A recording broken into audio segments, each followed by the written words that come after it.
$2,920 athletes from 92 nations over the course of seemingly 46 days. Tonight, the Winter Olympics say annyeong to the Pyeongchang 2018 Games. I was just watching the closing ceremony on NBC, and I'm gonna get right back to it in a few, but before I do, I need to tend to the opening ceremonies of tonight's Trivia Olympics. Here on HQ, the live mobile game show where you answer questions to win cash. I'm your host, hitting the goalpost, your MC with the kimchi, your dork with the double cork, your putz with the triple lutz, Scott Rogowski. Oppan Gangnam styling from the greatest country on earth, Fredonia. Hail, hail, Fredonia. Letting my quiz flag fly with all 1.7 million of you.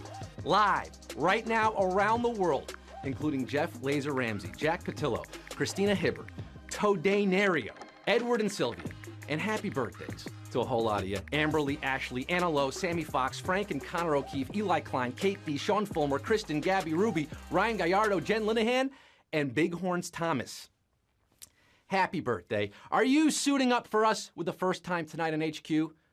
This is your first time playing on a big money Sunday? Never miss a Sunday show. We do things differently tonight. I'm asking you 15 questions. And if you give me 15 correct answers, I'm gonna give you 25 large, 25 grand, 25 kilos, 25 stacks, 2.5 racks, $25,000. Rack City, lot of guap. That can buy you an 1,100 square foot, 3-bedroom, 1-bath house in Altoona, Pennsylvania. It's got a good furnace and water heater. I looked it up. Or you can pull a Drake and just give it all away in Miami. And if you think tonight is big, wowie zowie, brighten the corners, because wait till you see what we're cooking up for next weekend. Yes, I can't reveal too much now, but it just may surprise you and make you very rich. With the Olympics coming to a close, let's check the final medal count before we start here. Looks like it remains the same when it comes to metals as a percentage of the Earth's crust. Aluminum is leading the way with 8.23%, followed by iron and magnesium there. Just some of the illuminating facts you'll find here on HQ. But now it's time to test your metal, put your pedals to the metal. Time to quiz with me and get some money. We have 1.8 million in the game right now. Let's get down to the nitty gritty. Let's get this show on the road. Numero uno. Blackbeard and Long John Silver are both names of what? Supreme Court justices, killer robots, or pirates? What are we talking about here on the first question? Blackbeard and Long John Silver, not the fast casual seafood restaurant you'll find at your local mall. No, yo ho ho at a bottle of Amicus briefs. No, it's not Long John Ginsburg. Blackbeard and Long John Silver were pirates, of course. Pirates, although Long John Silver, a fictional pirate, still a pirate nonetheless, and 1,732,693 are swashbuckling to Q2. Arr, the rest are walking the plank. Well, we got Q2 for you. Numero. The bar exam is generally taken after you graduate from what? Law school, puppy training, or clown college? The bar exam. You ever hear this one? Guy walks into a bar exam. He walks out a lawyer, and his parents are very proud. It's law school. Yeah, the bar exam. Yeah, if it may please the court, we have 1.6,093,757 passing the low bar that has been set here at Q2. You are litigating to Q3, the rest of you getting disbarred, so sue me. Q3, the phrase cul-de-sac literally means what? Top of the peak, end of the line, or bottom of the bag? Cul-de-sac. I grew up on a cul-de-sac. It wasn't at the top of a mountain. It was at the bottom of a dead-end road, and it literally means bottom of the bag, baby. Cul-de-sac, sac à dos, bottom of the bag. Papa's got a brand new bag. Quiz Daddy's got a brand new bag, and 447,290 do too. But we lost over 1 million of you right there on a mucho salvaje question. That's a hugely savage question at Q3, losing 1.2 million players right out of the gate at Q3. There's one way out, babe. I just can't go out that door. 447,290 are getting Q4. The Olympic flame is said to be a reference to what mythical figure? Prometheus, Icarus, or Odysseus?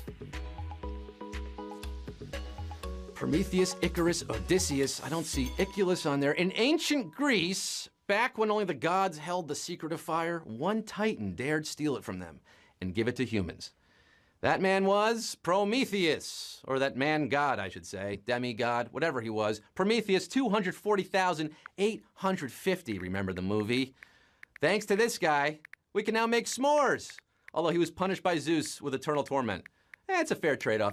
240,850, moving on. The rest of you feeling flames on the side of your face, breathing. Q5, Jacksonville State University is in the same state as which school? Auburn University, University of Miami, or Emory University? Jacksonville State University. We just lost 1.6 million after 5 questions here. Who are we losing here? Have you heard of Jacksonville Jaguars? Yeah, the NFL team that plays in Jacksonville, Florida. Well, but have you heard of Jacksonville State University? It's a regional public coeducational university that's been located in Jacksonville, Alabama since 1883, where you'll also find Auburn University. Yes, the Tigers of Auburn, about 100 miles south of there, and 50,261 getting it right, but 194,000 losing on another savage question back to back. Jax, Bo knows Auburn University, and so do 50,261. The rest of you snatched by the War Eagle. We're hopping in our Cadillac Williams to Q6, which French culinary term refers to a type of knife cut, vichyssoise, brunoise, or bavaroise.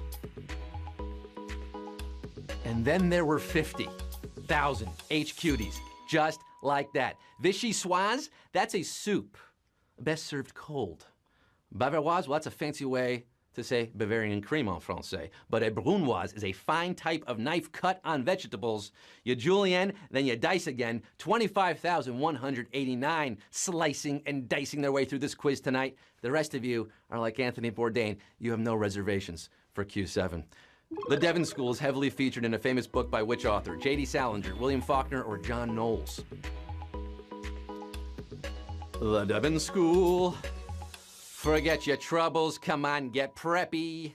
The Devon School is the fictional setting for the classic coming-of-age story, A Separate Peace, by John Knowles. Yes, you remember this book? 9,655 of you do. We did lose close to 17,000, a brutal question, getting lit at Q7. Literature, John Knowles based Devon on his own alma mater, Phillips Exeter. We have 9,655. Enlisting into Q8, which animal relies on a tomial tooth to attack prey? Falcon, rattlesnake, or vampire bat? This is your halfway point, folks. Tomial tooth attacking prey? Sounds like my ex-wife. Are you ready to play some tooth or dare? A tomial tooth is not a real tooth. It's a sharp ridge at the end of the beak of a bird of prey, like your falcons. Yes, falcon is your answer here. 3,631 of you are dirty birds. Flying up, up and away to my beautiful Q9. Which of these U.S. rivers is the longest? Tennessee, Arkansas, or Ohio?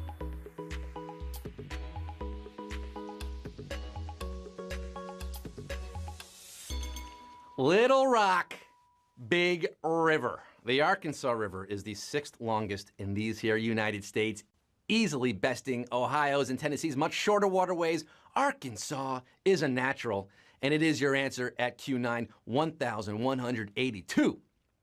Our Bill Clinton spending cheese right now. Little rockin' and rollin' to Q10. The rest of you walking alone by the black, muddy river. Q10, which of these activities has been an Olympic event? Juggling, synchronized walking, or tug of war? Has been an actual Olympic event. You could have won a medal in one of these things. Can you believe it? This team sport was an official event in every Olympiad from 1900 to 1920, and in 1904, the U.S. somehow took home all 3 medals. It's the kind of thing that could only happen in tug of war. What with one thing and another, it's a tug of war. And 902 winning this tug of war tonight. So far, so good. War. What is it good for? Well, it's good for 902 of you. Moving on to Q11. What was the first animated film nominated for Worst Picture at the Golden Raspberry Awards? The Emoji Movie, 8 Crazy Nights, or Mars Needs Moms? Over 1.8 million started. There are 902 remaining. The tension is ratcheting. All 3 of these movies were terrible in their own unique way, but it wasn't until 2017 that an animated film failed hard enough for a Razzie nomination. That would be the Emoji Movie, and we'll find out if it actually wins on March 3rd. 428 of you remembering how bad that one was. You got your cool shades emoji on. The rest of you, sad crying face emoji. You're in need of emotional rescue. But 428 get Q12. What element gets its name from a sinister spirit of German folklore? Nickel, bismuth, or boron? Q12 would have been the final answer tonight if it was like any other night, but tonight is not. It's our special $25,000 night, and 428 are in the running. This word comes from the German Kupfernickel, meaning the devil's copper. Nickel is the devil, according to German folklore. 172 got it right, just 172. I almost said 172,000, but no, just 172 HQTs remain. By the way, pumpernickel is the devil's fart. Yeah, so think about that the next time you order bagels. True story. 172 of you, a step closer to winning 500,000 nickels. That's nearly 3 tons of change. Q13, the damage in which movie could be assessed with a Torino scale? Twister, Dante's Peak, or Deep Impact? 3 questions remain, folks. $25,000. Let's run down the 90s disaster flick, shall we? There was Twister, with Bill Paxton escaping a tornado, Dante's Peak, with Pierce Brosnan escaping a volcano, and Deep Impact, with Tia Leone not escaping a tsunami caused by a comet. The Torino scale measures potential damage that could occur when an object like a comet or an asteroid hits Earth and makes that deep impact. That is your answer, and we didn't lose many there. 149 left. We do say goodbye to 36 HQTs. Remember, heroes die, but they are remembered. Let us begin with the penultimate question. Q14, Susan B. Anthony was arrested by voting in an election won by whom? Abraham Lincoln, Rutherford B. Hayes, or Ulysses S. Grant? Susan B. Anthony, 25,000 Susan B's could be yours. 2 more questions here. Susan B. Anthony famously told the judge that she would never pay $1 of her fine for illegally voting in this election of 1872, won by the General Ulysses S. Grant. For a great low rate, you could get on time, go to the general, save some, whatever, 37 players are left after that one. Oh, my Lanta, I am shook at Q14 because we have 37 HQTs trying to get their hands on some grants like Horace. 31 players used their extra lives to get back in on that question. Can you believe that? 31 saved by the skin of their teeth. But this is it. You have to answer one more question. It's Q15 tonight. For the 37 players left, $25,000 on the line. Who's gonna be counting those fat stacks, getting that guap, making that money move? Q15, one of the Galapagos Islands is named for which revolutionary? Simon Bolivar, Che Guevara, or Guy Fawkes? Simon, Che, or Guy?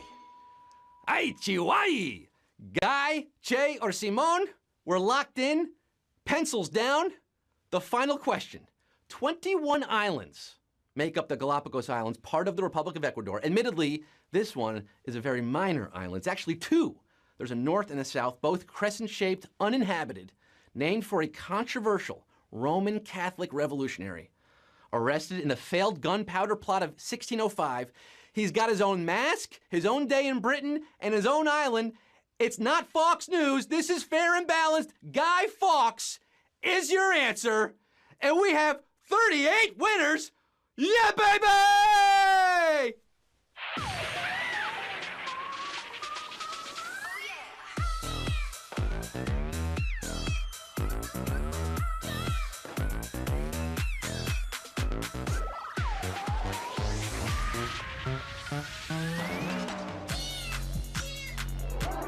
I don't believe what I just saw. Go crazy, folks. I saw 36, 37, 38 looks to be the final tally here.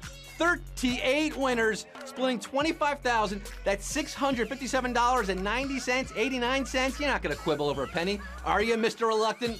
With your nice shades there, mirror shades, stunning shades, unfastened, showing off your dentures? Maybe, put some of that money towards dental work. $657, that's a lot of money. Aaron P's winning money. Goldeneye won. Perry the Platypus, Adidas Yasatri, you got money. I can't name all of you, but there are a whole lot of you there, and that's a lot of money for your Sunday night. Put that in your wallet. Tip your waitstaff, huh? You can afford it. Exit through the side door. Come back tomorrow because we're live every day, folks. That's right. Tomorrow we're back. 3 p.m. is our next game. Woo! Sweating over here. That was a tight one. That was a fun one. Until tomorrow. Come back tomorrow. If you didn't win tonight, you can play again. It's great. Tell your friends. I'm Scott Rogowski signing off for tonight saying, I love you guys. Only partly. I only love my bed and my mama. I'm sorry. I also love pancakes and French toast and baseball cards, but I love you partly.